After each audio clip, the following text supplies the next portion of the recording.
Hey, hey. So this week I was thinking a lot about being grateful for everything that I've been through and everything that's in my life. And it got me thinking about how finding gratitude and finding the gifts and through the trials that we live in is actually super beneficial for us, not just mentally or physically, but emotionally. I think I said that backwards, mentally and emotionally, but physically as well. When we are happy, we're healthier. And when we're happy, we're able to accomplish more and we don't make excuses for ourselves. And so I want to just talk a little bit about how we could find the gifts and about a little bit about like self-reflection and about reflecting back on your circumstances. So I've had quite a few experiences, especially in the last 10 years of being married. And I figure I'll hit a little bit on a couple of them, the biggest ones in my opinion, and how I've been able to find those gifts. So one thing, I'll start with a story and then we'll go from there. So one huge trial, or the two huge trials that I have had to experience or had to go through is one when my husband was deployed. His very first deployment, he ended up getting injured.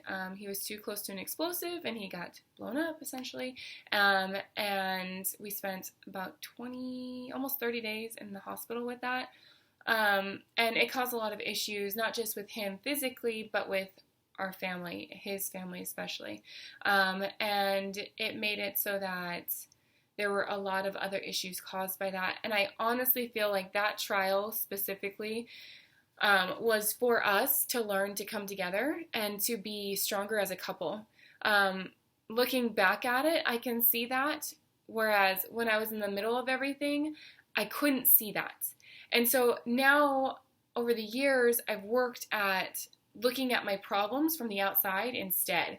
So that's one example. And then I kind of think that process or that idea was solidified whenever we had our first little girl. She had to have open heart surgery at about 9 days old, and she almost died. Her lungs, her right lung, one of her lungs got filled up with fluid, and the other one had a little bit of fluid on it, and so she had to be on the little machine that shakes their lungs, the little shaker thingy. I make that sound because it genuinely makes that sound. You can hear it going off. It's kind of intriguing. And so I feel like we went through that as well. And we didn't tell anybody. We tried not to until after her surgery, but my family had already found out about it, and so it wasn't fair for my family to know and not his family to know. And so we went ahead and told everybody right after her first surgery. And we didn't want people to know about it because we were still figuring things out. And that was something that I felt like should have been something for us to kind of come together a little bit more. And as a couple and as a family, just me, him, and my oldest two kids, and just kind of rely on each other. I understand the whole needing more and needing a community and stuff like that. But for our circumstances and our situation, honestly, I felt like it was more beneficial for us to do it by ourselves. But that's just us. There are tons of people who rely on family for that, and I say, awesome. That's amazing because you need that support. Honestly, you really do. It's a really hard time whenever you have a baby that can't speak and tell you what's going on, what hurts, what doesn't, if they can't breathe, if they're struggling with breathing. I was very, very blessed to be able to have found out that she was having a hard time before we even left the hospital because she would have been dead. I never would have even figured out. I thought that she was too cold. She was born blue, but they told me that it was because of how quickly I pushed her out. And I was like, no, that doesn't sound right. I pushed my first baby out pretty quickly, and so I didn't see the connection. And then when she went for her first feeding so I fed her, she slept, and then she didn't wake back up. And I didn't get to feed her again. Like, she didn't eat very much. I was like, well, she's a good eater. She had a good latch. And so I figured when she was hungry, she'd wake back up. Apparently that's a sign, by the way, that there's something else wrong. Not only will your baby be blue, but they are lethargic. So they tend to sleep through their eating. Just an FYI. But for me, as a first-time mom of someone who had issues, like my first baby was amazing and he had issues, but not nearly as much as that. Like I didn't have to worry about being in the hospital with him. And so when she had such a big issue, it was scary.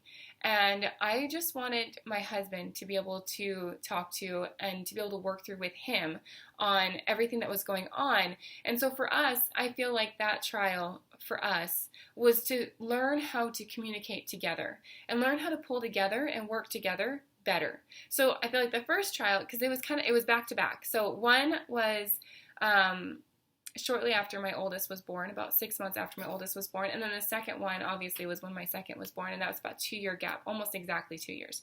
And so it was about 1.5 years then for the incidents, the 2 different incidents. And I made the joke, apparently we're just meant to spend about 30 days in the hospital each time, because that's how I handle stuff like that. I just turn sarcastic, so you're welcome. But I think it really helped us as a couple to learn to work together. The first one was to learn to rely on each other and to talk to each other better, that we had to be there for each other. And I think that set us up for our second trial, which was my daughter's heart. And that, I think, was just to teach us to solidify that lesson and that gift of having each other and showing us how blessed we really are to genuinely have each other, because it's not very many people usually in times like that. We saw it the whole time we were there at Ronald McDonald House with my daughter and her open heart surgery and stuff. There were tons of couples. It was a make or break situation. You would either come together or you would fall apart, because one person would be talking to one group of people and the other person would be talking to another group of people, or no one was communicating with each other. And so it was a really hard time. And so I've noticed over the years the pattern and how I'm able to recognize those gifts given to me as we go through the trials. And so this is what I've noticed, and this is what I've done. Like right now, we're technically, I think all of us are technically going through a trial, but my husband and I are going through a specific trial right now. And instead of dwelling on the fact that things are hard, he and I have sat down and we're like, okay, what can we learn from this? So when things get hard, instead of being like, oh, why is me? Life is so hard. This is the worst. We choose to look at it as, okay, what can I learn from this? What am I getting from this? What can I do better? Or what can I fix so that this doesn't happen anymore? What can I change now so it doesn't get any worse? Because I honestly feel that things got so bad, especially in the beginning with that first trial. Well, let's be clear about this. It was like a trial from the marriage, like the beginning of our marriage. Like, it's been crazy. So I don't want anybody to ever think that my life has been perfect or my marriage has been perfect. It has been a fight the whole time, and I am so grateful for it, because I'm so much more grateful for my husband now, and I'm so much more grateful for what we are as a family and the little family that we have created. I am so much more grateful for that, and I know that without the things that we've been through, we wouldn't be this place. We would not be as okay with our lives. Like, we're in a constant state of crazy. We have 5 kids. There's no stability with this. I'm not going to lie. Like, everyone, if you think having a large family means it's easier, it's not. Okay? Don't get me wrong. After a certain point, like, honestly, having the 5th baby, actually the 4th baby, once I had the 4th baby, I was like, this is actually pretty easy. It's not like a walk in the park easy, but it's not as hard as you anticipate it to be, because you're like, 3 is insane. At least it was for me. I hear either 3 is the worst or 4 is the worst. So for me, 3 was the worst. I had really bad postpartum after my 3rd, so that's probably why for me. But 4 was amazing. And so I needed that break to be able to see that I could handle having a 5th. And so it's kind of intriguing. So just keep that in mind as well. So maybe my trial at one point my trial was, I had babies 15 months apart. That's being nice to myself. They were actually 14 months and some change. 14 months and 20 days. And having those 2 babies that close was insane. It was insane. It was super hard on my body. I didn't want to be pregnant ever again after that. I was like, nope, I'm done. I'm done. I don't want this. And I wasn't able to ask myself at that point what I could learn from that. because when I was going through that trial, it was really hard to be able to look back, especially with postpartum depression. Like, it's super hard to detach yourself from the situation and be like, oh, I get it. You know, like you just can't do that with postpartum. And so what I'm talking about are just like your everyday trials, not like the chemical misbalances kind of thing where your body's just like, nope, we can't do this, guys. Checking out for the day, year, month, whatever. It doesn't matter. I'm talking about your everyday trials that, like, you guys are having financial problems, or you're having marital problems, or, like, for example, my daughter with her heart condition, or my husband who got blown up, and I had to help him learn how to walk again. I had to help him learn how to take a shower again. I had to help him learn how to even be able to sit, because a lot of his muscles in his stomach were damaged because of what he had gone through, and he had to lay down for so long. Like, it was really bad. And so, I mean, we learn so much about each other and about ourselves. And so that's why I'm saying this, that there are so many gifts in our trials, and that it's really important to find those instead of dwelling on the hard things, instead of dwelling on the fact that things aren't going our way. It's so important to be like, okay, this is hard. What can I do to make it better? How can I reflect back and be like, this is going to get better? How can I help it get better faster? In fact, I actually heard from, I forgot what her name is, on the podcast, but it's called A Better Life podcast. And she talks about how once you figure out why you're going through your trial will end. And I'm like, sign me up for that one, my friends. I am all about my hard times getting over whenever I can figure out what's wrong with it. Let's figure this stuff out. Let's get this shindig started. And so that's why I'm saying it's super important to figure out the why, so that you can work through it and you can accomplish more in the long run. Because no one wants to be miserable. No one. Although I am reading the 4 agreements, and there is an interesting part about it. It's talking about the fact that, we, as a human race, we tend to want to be negative. It's just natural for us. That's why, like, the opposite of fear is love. The opposite of anger is happiness. You know, it's just natural for us to be those negative things. And so it's hard work for us to get to the positive place. It's hard work for us to overcome. And I think that's the point. I honestly think that's the point. I think that this life is meant to be hard. So 1, we can learn to work together. 2, we can learn to love through everything, because I don't always get along with people. Can you hear my daughter screaming in the background? You're welcome. I don't always get along with people. There are tons of people who don't always get along with me, and that's fine.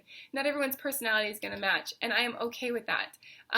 But it's important to find that love and that peace inside yourself.